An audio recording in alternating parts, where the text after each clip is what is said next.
अस्सलाम वालेकुम and welcome to my YouTube channel. Italian PG scholarships के 42nd साइकिल जो है वो स्टार्ट हो चुका है। उसमें कुछ यूनिवर्सिटीज के एडमिशन जो है ऑलरेडी उन्होंने अनाउंस किए। फुली फंडेड पीजी स्कॉलरशिप जो है उन्होंने अनाउंस किया है और उन सब के ऊपर मैंने वीडियोस बनाई है, मेरे चैनल के ऊपर पड़ी है, आप लोग जाके देख सकते हो। उसके लिए अप्लाई जो है वो कर सकते हैं। इटालियन पीजी स्कॉलरशिप जो है हर साल जनवरी फरवरी से स्टार्ट होता है और सितंबर तक जो है उसके जो मेजर क्लास होते हैं वो सितंबर तक जो है वो ओपन होते रहते हैं। ठीक है। अभी फिलहाल जो है जिन जो यूनिवर्सिटीज इटली में PG fully funded PG scholarships open करती है कर रहे हैं, उसमें ज़्यादातर जो है इलीट रिसर्च इंस्टीट्यूट्स है। इटली के अंदर मैं कई दफ़ा जो है कह चुका हूँ और बार बार मैं अपनी वीडियोस में बताता रहता हूँ कि इटली में कुछ इलीट रिसर्च इंस्टीट्यूट्स है जो बाकी पब्लिक सेक्टर यूनिवर्सिटी से जो है उसके स्कॉलरशिप बेनिफिट्स जो है वो ज़्यादा होते हैं। वो जो मंथली स्टिपेंड है वो भी ज़्यादा देते हैं। उसके अलावा जो है एडिशनल जो है बेनिफिट्स देते हैं। ठीक है। इसमें एक आईएमटी लूका भी है। आईएमटी लूका जो है ये भी एक एलीट एडवांस रिसर्च टाइप की यूनिवर्सिटी है। और लूका जो है ये इटली के नॉर्थ सेंट्रल रीजन में जो है वाक़ है। और ये इन्होंने अपने 42nd साइकिल के फुली फंड पीजी स्कॉलरशिप जो है डिफरेंट प्रोग्राम्स के अंदर जो है उन्होंने अपने फुली फंड पीजी स्कॉलरशिप जो है वो ओपन की है। और इसकी हर प्रोग्राम की डेडलाइन जो है वो वेरी कर रही है। कुछ की मई में है, कुछ की जून में है, कुछ अप्रैल में भी है। और कुछ प्रोग्राम्स के एडमिशन जो है अभी ओपन है और कुछ के जो है सून ओपनिंग होने वाली है। मतलब के या नेक्स्ट वीक में आई होप के सारे ओपन हो जाएंगे। और कुछ प्रोग्राम जो है अभी फिलहाल जो है वो ओपन है, उसमें आप लोग अपने एप्लीकेशन जो है वो पुट कर सकते हैं। इस जो इलीट जितने भी इलीट रिसर्च इंस्टीट्यूट है उसके सबसे बड़ी बेनिफिट ये होती है कि इसकी जो है एप्लीकेशन फ़ी नहीं होती। ठीक है। एक तो इसकी एप्लीकेशन फ़ी नहीं होती। बगैर एप्लीकेशन फ़ी के आप लोग अपना एप्लीकेशन इसमें पुट कर सकते हैं। काफ़ी सारे स्टूडेंट्स को मसला होता है एप्लीकेशन फ़ी का, क्योंकि वो यूरो में होता है और यूरो जब पीकेआर में आप कन्वर्ट करते हैं तो काफ़ी सारी अमाउंट बनती है। मैं जब अप्लाई करता था बैक इन 2020 तो मेरे लिए भी सेम यही इशू था। क्योंकि इतने पैसे ज़ाहिर बात है हर किसी के पास नहीं होते, मेरे पास भी इतने नहीं थे। मैंने उन यूनिवर्सिटीज़ को टारगेट किया था जहाँ पे एप्लीकेशन फ़ी नहीं था। ठीक है। मैंने टोटल आई थिंक मैक्सिमम मैंने 15-20 यूरो या 30 यूरो शायद, आई थिंक मैं अभी मुझे इतना याद नहीं है, लेकिन 30 यूरो तक शायद मैंने खर्च किए थे उसी साल। उससे ज़्यादा मेरे पास थे नहीं, मैं क्या खर्च करता। लेकिन करने का मतलब ये बात करने का कि इसमें एप्लीकेशन फ़ी नहीं है। बगैर एप्लीकेशन फ़ी के आप अपने एप्लीकेशन पुट कर सकते हैं। और एप्लीकेशन भी बड़ा इजी है, आप आसानी से अपने एप्लीकेशन पुट कर सकते हैं। जो है ये मंथली आपको 1200 यूरो देंगे अगर आपको स्कॉलरशिप मिल गई। ठीक है। 1200 यूरो पाकिस्तानी तकरीबन 4 लाख रुपए बनते हैं। इसके अलावा सबसे बड़ी गनीमत मैं बार बार कहता रहता हूँ कि जब भी आप यूरोप जाते हैं, यूरोप के किसी भी कंट्री में, कुछ कंट्रीज में जो वहाँ पे आपके बजट का सबसे ज़्यादा पैसा जो खर्च होता है वो आपके अकोमोडेशन के ऊपर खर्च करता है। तो ये यूनिवर्सिटी और इसके अलावा जितने भी एलीट रिसर्च इंस्टीट्यूट है इटली के अंदर, उन सब के ऊपर मैंने वीडियोस बनाई है, मेरे चैनल के ऊपर पड़ी है। वो सब के सब जो है आपको फ्री अकोमोडेशन देते हैं, उनके हॉस्टल्स के अंदर आपको अकोमोडेशन देते हैं। बाकी पब्लिक सेक्टर यूनिवर्सिटी जो है इटली के अंदर, जितने भी 99% यूनिवर्सिटी या 95% यूनिवर्सिटीज आपको अकोमोडेशन नहीं देती, सिर्फ आपको मंथली स्टिपेंड देती है जो 1200 यूरो होती है। इसके अलावा ना आपको अकोमोडेशन देती है और ना जो है आपको फ्री मील्स देती है। जब आप यूनिवर्सिटी के अंदर होती है तो यूनिवर्सिटी की कैंटीन में आप जाके फ्री में खाना भी जो है इन इंडियन रिसर्च इंस्टीट्यूट्स के अंदर जो है आप खा सकते हैं। तो सबसे बड़ी गनीमत कि आपको फ्री अकोमोडेशन मिल रही है। अकोमोडेशन पे बहुत सारा पैसा जो है खर्च होता है। ठीक है। जब आप जाएंगे इटली या किसी भी यूरोपियन कंट्री, तो आपको पता चल जाएगा कि इटली के अकोमोडेशन के ऊपर कितना खर्चा होता है। ठीक है। तो उसने फुल फंडेड डिफरेंट प्रोग्राम्स के अंदर इस वीडियो में उसके बारे में डिटेल से मैं आप लोगों को जो है इंफॉर्मेशन जो है वो शेयर करने वाला हूँ। ठीक है। तो ये जो है आईएमटी लुका का वेबसाइट है। ठीक ठीक है। और ये तुस्काने रीजन के अंदर है, सेंट्रल रीजन, सेंट्रल इटली में जो है वाकई ये। ठीक है। और इसमें आप यहाँ से देख सकते हैं ये वाला, ये इनके पीजी प्रोग्राम है। ठीक है।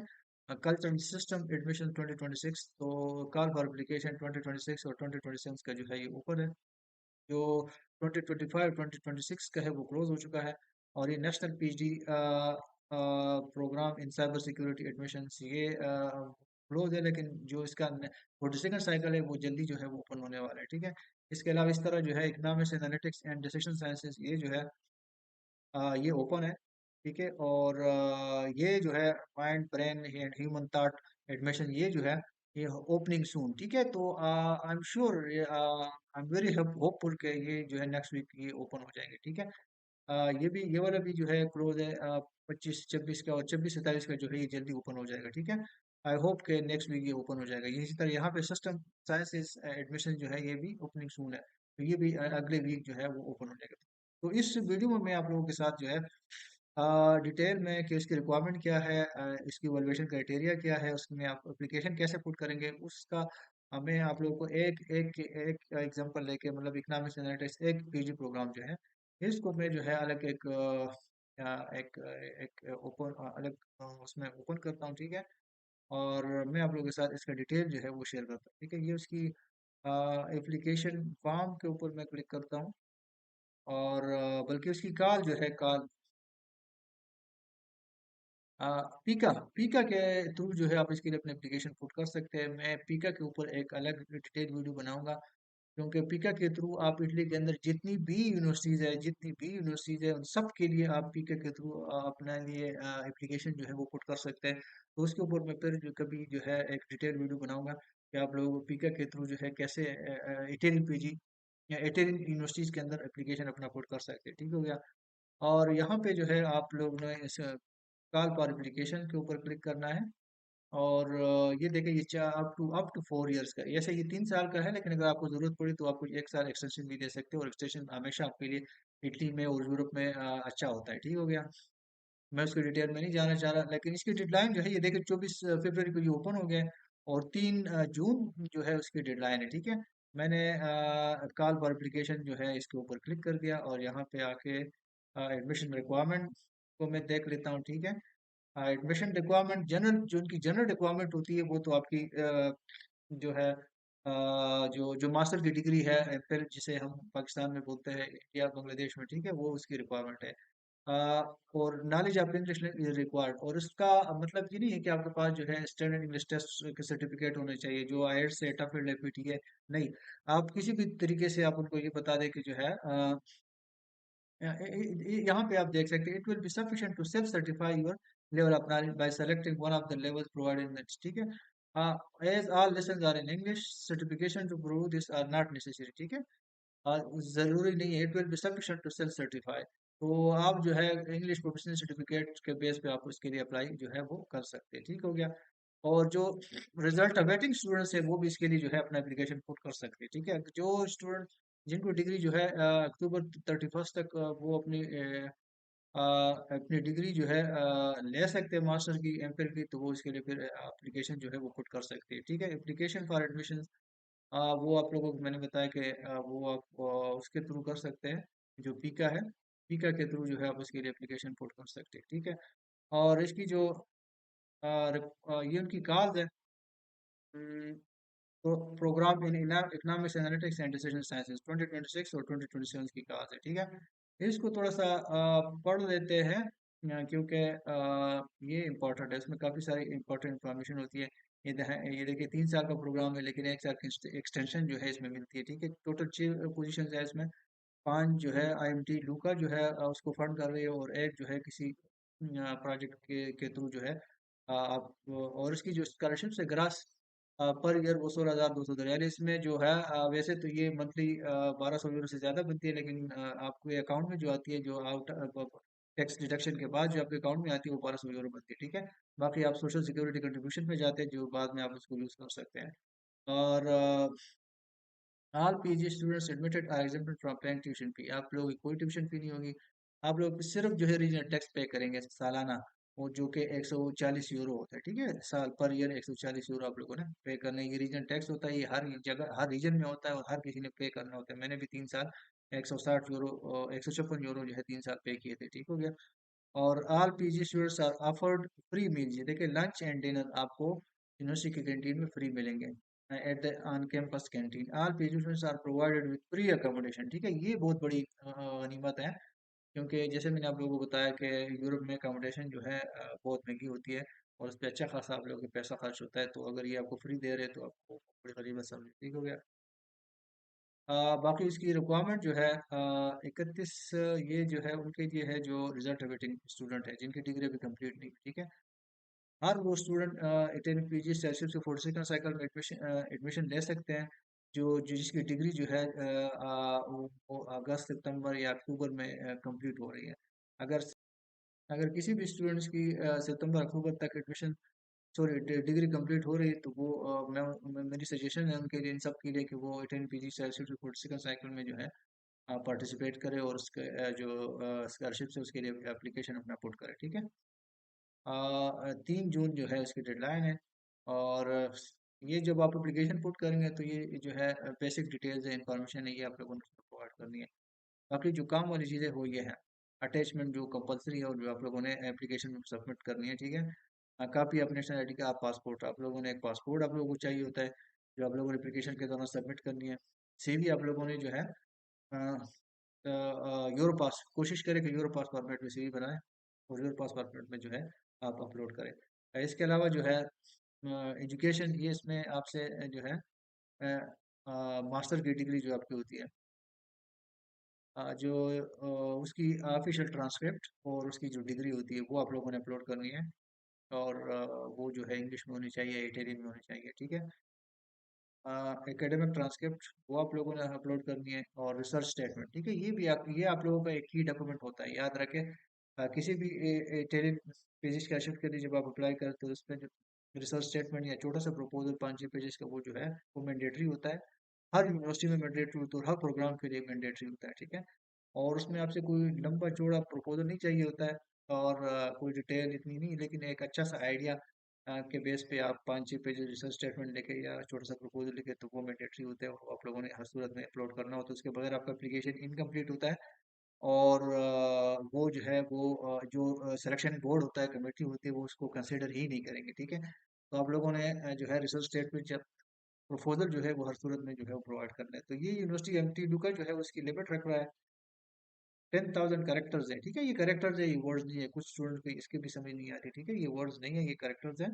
मतलब कि सी जो है ये एक कैरेक्टर है, एच एक कैरेक्टर है, ए एक कैरेक्टर है, तो 1 2 3 4 5 6 7 8 9, ये इसमें कोई 10 11 कैरेक्टर है। ठीक हो गया। तो इस तरह करके आपके 10,000 कैरेक्टर्स का एक रिसर्च स्टेटमेंट आपसे वो मांग रहे हैं। ठीक है। और वो इंग्लिश में मांग रहे हैं, और जितना अच्छा आप लिखेंगे उतने ही आपके सिलेक्शन चांसेस जो है वो इंक्रीज होंगे। ठीक है। बाकी जो है रेफरेंसेस भी कंपलसरी है। ठीक है। Applicants are required to provide the names and contact information of two reference. ठीक है। आप लोगों ने जो रेफरेंस लेटर्स है वो याद रखें कि उसको आप लोगों ने पीडीएफ में प्रोवाइड नहीं करना है। ठीक है। वो आपसे रेफरी के जो इंफॉर्मेशन है, नेम और कांटेक्ट इन्फॉर्मेशन मांग रहे हैं। ठीक है। एप्लीकेशन जब आप सबमिट करेंगे तो वहाँ पे एक डेडिकेटेड उसका लिए जगह होगी, उसमें आप लोगों ने उसको प्रोवाइड करना है। फिर वो जो है आपके प्रोफेसर को ईमेल करेंगे, यूनिवर्सिटी जो एमटीडू का है, और आपको प्रोफेसर जो है फिर आपके बिहाफ पे आपके लिए आपको रिकमेंड करेगा स्कॉलरशिप के लिए। ठीक है। फिर वो आपकी रिस्पॉन्सिबिलिटी होती है कि अपने रेफरी से जो है रिस्पांस लेना जो है वो आपकी रिस्पॉन्सिबिलिटी होती है, और टाइम पे रिस्पांस लेना जो है आपकी रिस्पॉन्सिबिलिटी होती है। और रेफरेंस लेटर की प्रोविजन की जो डेडलाइन है वो 10 जून है। 10 जून से पहले पहले आप लोगों ने जो जिसने भी आपके लिए जो आपका रिकमेंडेशन देनी है, जिसने भी आपकी, तो उससे आप लोगों ने 10 जून से पहले पहले जो है अपनी रिकमेंडेशन लेनी है। ठीक हो गया। सिलेक्शन कमेटी इसकी होती है, उसके मेंबर्स होते हैं। जब भी आप वो शॉर्टलिस्ट होते हैं इंटरव्यू के लिए, तो कोशिश करें जो सिलेक्शन कमेटी के मेंबर्स होते हैं उनके प्रोफाइल को आप लोग ज़रूर पढ़ा करें और देखें कि उनकी एक्सपर्टीज़ क्या है। तो उसमें थोड़ा सा फिर आप लोग सोचा करें, क्योंकि उसमें वो आपसे कुछ क्वेश्चन क्वेश्चन वगैरह कर सकते हैं। ठीक है। इवैल्यूएशन क्राइटेरिया जो है वो कैसे होती है, एकेडमिक बैकग्राउंड, जो आपकी मास्टर डिग्री के ग्रेड्स है, knowledge, skills and scientific potentials. Scientific potentials वो जज करेंगे कि आपके मास्टर की थीसिस से जज करेंगे, और अगर आपका कोई रेलेवेंट एक्सपीरियंस है उससे जज करेंगे, अगर आपका कोई पब्लिकेशन है तो उससे जज करेंगे। ठीक है। General aptitude for research and potential to collaborate, इसकी जजमेंट जो है वो आपके उससे प्रपोजल से करेंगे। और इंटरव्यू के दौरान भी प्रपोजल में सबसे ज़्यादा डिस्कशन होती है, सबसे ज़्यादा आपसे पूछा आपके प्रपोजल जो रिसर्च स्टेटमेंट उसके बारे में पूछा जाता है, और आपकी जो अगर मास्टर की थीसिस है उसमें से पूछा जाता है। ठीक है। इंटर डिसिप्लिनरी अप्रोच आपका होना चाहिए। अगर जितना आपके रिसर्च एक्सपीरियंस अगर है उसमें अगर नज़र आ रहे हैं, अगर आपके प्रपोजल में इंटरडिसिप्लिनरी अप्रोच नज़र आ रहे हैं, वो फिर आपके के हक में जाएगा, प्लस में जाएगा, और मतलब कि वो आपको ज़्यादा पॉइंट्स दे सकते हैं और आपकी सिलेक्शन चांसेस जो है वो इंक्रीज हो सकती है। ठीक है। And skill with reference to multidisciplinary of IMT। जो IMT है, जिनके इनके जितने भी प्रोग्राम है वो सब के सब तकरीबन मैंने उसको देखा है, वो तकरीबन सब के सब सारे प्रोग्राम जो है वो इंटर डिसिप्लिनरी और मल्टी डिसिप्लिनरी अप्रोच को यूज़ कर रहे हैं। तो जितना आपका अप्रोच भी इंटर डिसिप्लिनरी है या मल्टी डिसिप्लिनरी है, तो इतना आपके लिए अच्छा है, आपके सिलेक्शन चांसेस जो है वो ज़्यादा होंगे, ठीक है। और the short list of applicants admitted to interview schedule will be published, ठीक है। तो इंटरव्यू जो है, ये देखिए इंटरव्यू में यहाँ पे उन्होंने कुछ the selection committee will assess are interview by assessing a score up to 100 points, applicants scoring at least 70 out of 100 will be eligible for the programme and therefore list in the final ranking. जो interview के जो total points है वो 100 है, और उसमें से अगर आप 70 पॉइंट्स लेते हैं तो फिर जो है आपको एलिजिबल कंसिडर किया जाएगा एडमिशन के लिए, और आपको स्कॉलरशिप जो है वो दिया जाएगा, ठीक है। तो ये इसके पूरी डिटेल है इसके हवाले से, IMT डूका के हवाले से। और इसके स्कॉलरशिप बेनिफिट्स ऑलरेडी मैं आप लोगों को बता चुका हूँ कि 1200 मंथली आपको मिलेंगे, आपके अकाउंट में आएंगे। इसके अलावा आपके अकोमोडेशन फ्री होगी, और आपकी जो है जो जो फ्री मील जो आपको दिया जाएगा, ठीक है। तो बहुत अच्छी अपॉर्चुनिटी है। IMT डूका जो है वैसे बहुत बड़ा नाम है, बहुत बड़ा नाम है। और यहाँ से आप PhD की डिग्री लेंगे तो आई एम श्योर कि आप लोगों का जो पोस्ट PhD करियर है वो बहुत अच्छा होगा, और आपके लिए जॉब मार्केट में लेना बड़ा बड़ा बड़ा आसान होगा, ठीक है। तो good luck in your applications. और आप लोगों का कोई भी क्वेश्चंस हो, आप मेरे किसी भी वीडियो के ऊपर कमेंट कर सकते हैं।